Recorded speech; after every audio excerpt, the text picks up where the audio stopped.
মাছটা ঢাকা তুলে দেখছি। এবার আমি মাছটা দিয়ে দিব কড়াইতে।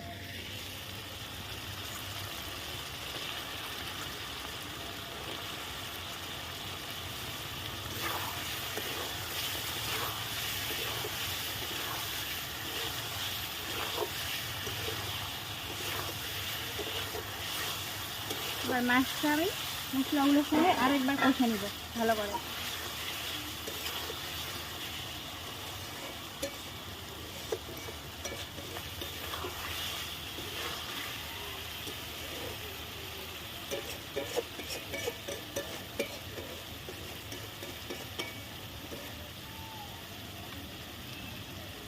মাছের কিন্তু একটা জল থাকে, সেই জলটা বার হয় শুকানো পর্যন্ত আমি অপেক্ষা করব।